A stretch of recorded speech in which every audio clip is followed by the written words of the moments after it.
Hi guys! Welcome to Sensei Traders Academy. For today's video, ituturo ko sa inyo paano mag-trade ng pullback using Fibonacci retracement tools.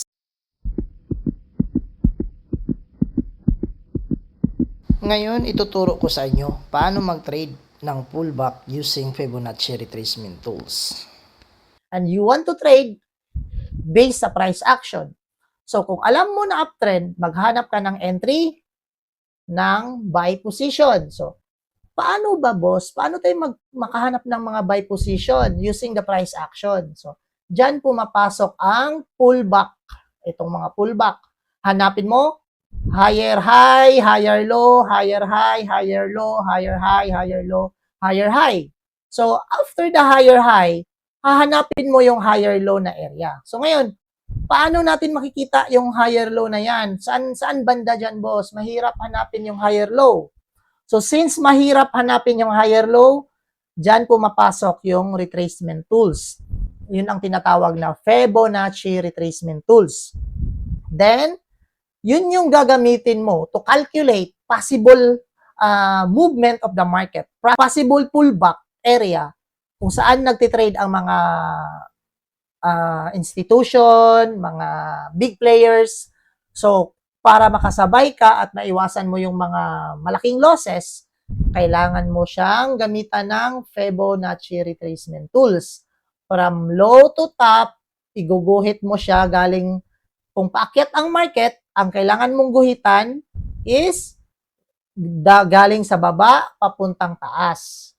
Kung pabagsak naman, galing taas papuntang baba. So, paano ko kinuha yung 50% of Fibonacci? So, galing dito sa baba hanggang dito, kukunin mo yung 50 to 60% ng Fibonacci. Sir, coach, bakit ba dyan natin kukunin? Kasi according to the Fibonacci retracement tools, kung sinong gumawa dyan, sabi niya, dyan kadalasan ang pullback. 50% of the price, bumabagsak ang market, nagre-retrace or nagpo-pullback 50% ng price bago magpatuloy ang pag-akyat ang presyo or pagbagsak, bumabagsak siya ng 50 to 60%, then bumabalik sa presyo kung saan siya galing or magbe-break siya. So, ito. So, kung tama siya, basihan natin yan mamaya sa charting. So, ito yung 50%. So, yun yung sabi niya, 50 to 61% kadalasan nagkaroon ng pullback.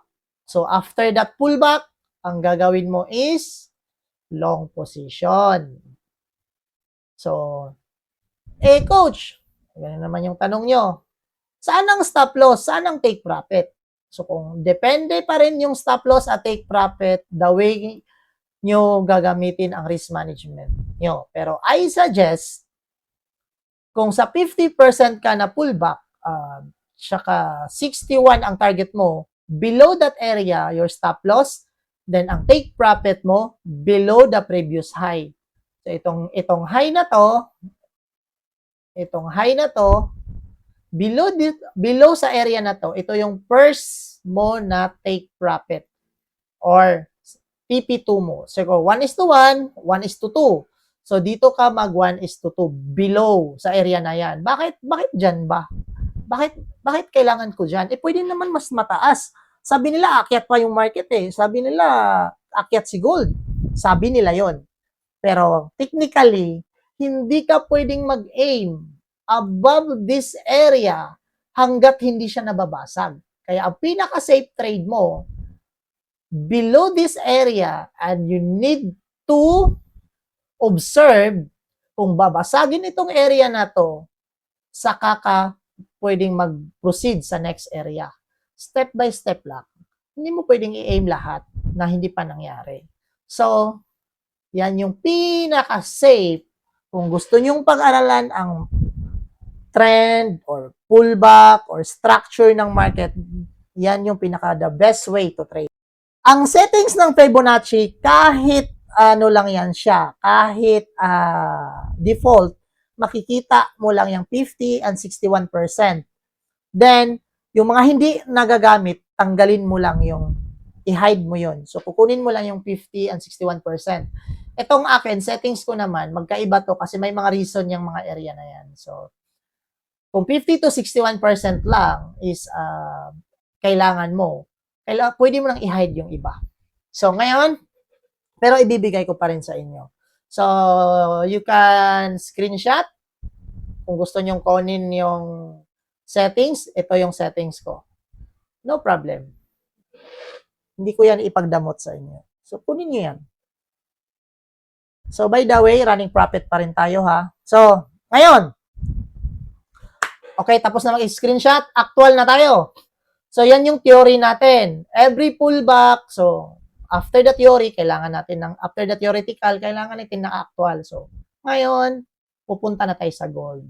Pupunta tayo sa 4-hour time frame, hahanap tayo ng pullback, hahanap tayo ng price action, or hahanap tayo ng market structure, kung anong ginawa ng market, then dun tayo magti-trade. So, sige.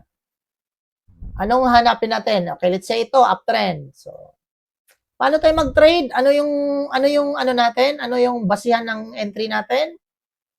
Higher low, higher high, higher low, higher high. Kasi uptrend, di ba? So, ang hanapin natin dito, since uptrend ang market, so buy position ang target natin. So, ngayon, hanapin natin yung possible area. Tama ba yung sinabi ng gumawa ng ano na yan? Ng Fibonacci retracement tools na yan. Baka nagloloko lang yan. So, ngayon, gamitan natin ng tools. Since, hanapin nyo muna ha, asan nyo yung high and low dyan. Okay. Higher high, higher low, higher high, higher low, higher high, higher low. Dyan muna tayo. So, paano tayo mag-entry dyan?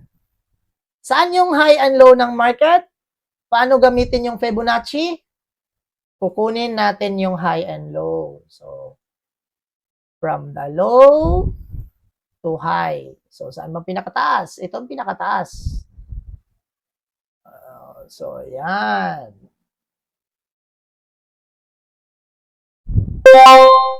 Tama, di ba?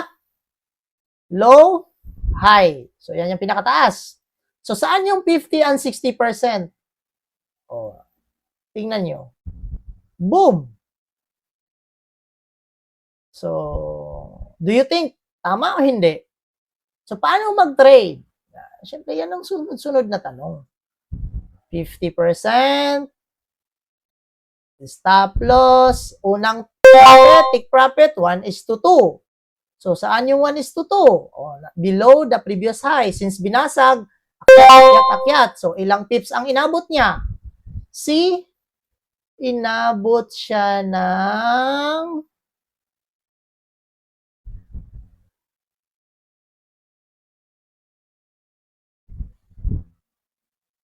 2,927 pips. Let's say 2,900 pips. Biruin nyo yun, 2,900 pips. Simple. So, tama yung analysis natin, di ba? Simple lang, pero tama yung analysis na yon. So, same scenario, paulit-ulit lang gagawin mo. Paakyat, pababa ang market, paulit-ulit lang. So, ganun siya mag-work, ganun mag-trade, ganun gumamit ng price action or market structure.